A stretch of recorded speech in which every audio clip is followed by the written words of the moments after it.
Hi, it's Michelle from Movement Lesson. In this video, I'm working with facial cranial movements.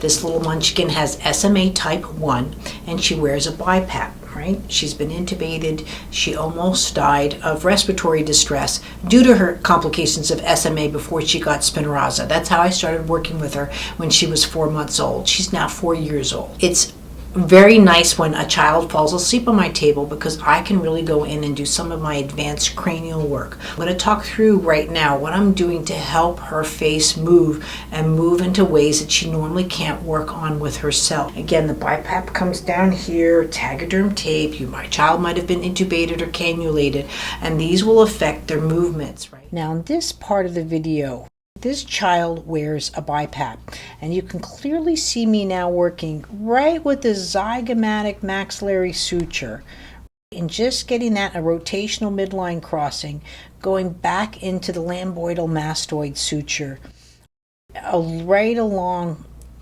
the BiPap where the straps go around her head. That goes over the temporal lobe. So when you're working with the cranial series, it's really nice.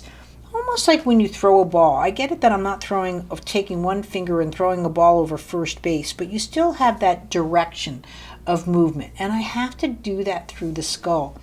I can get in with really soft and detailed, gentle touch. Because another thing, when a child's low tone, they tend to maybe head drop or something, and I can get in there. Now, I do want to note, though, when a child can't close their eyes completely, you want to just work around that as well to see if you can bring that close. Some kids, again, she was probably just waking, but a child's eyes really do want to close. Now here I'm going over the lacrimal bones, the small bones along the side of the nose, and I'm working with the frontal lobe, which will include the frontal sinuses, right? Real detailed work, bringing the brow up. Some of this is taught in just the swallow course because I work with all those facial movements. And again, she's going to move and whatever, but I'm not waking her up. You can tell when a child's starting to wake up.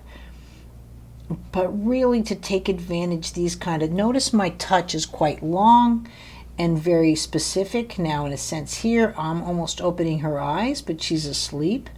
But I'm basically going off of the maxillaries right on the side to where, again, her BiPap would be touching, but I'm getting that frontal lobe to hit. With the BiPap equipment, especially if it goes over the forehead and the side, and you really can see where hers is there. You can see right there along the side of her head where the strap goes, that her head is dented literally from the BiPap machine.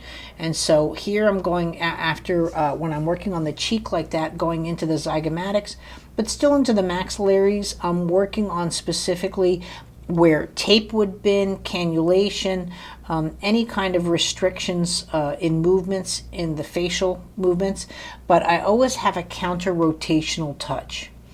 Again, I can't stress that I do teach all of these things, but they are more advanced.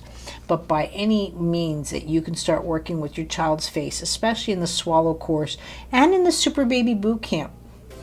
I teach this in my facial series of the nasal and ear of my cranials, but I also teach this in both the Super Baby Boot Camp and Movement Lesson 101 Boot Camp. These are opportunities for you to help your child. You can work with your child sleeping, and it's a wonderful opportunity to bond with your child. Just because your child may or may not have SMA, that's not what Movement Lesson works on. We're not about the diagnosis, we're here for movement.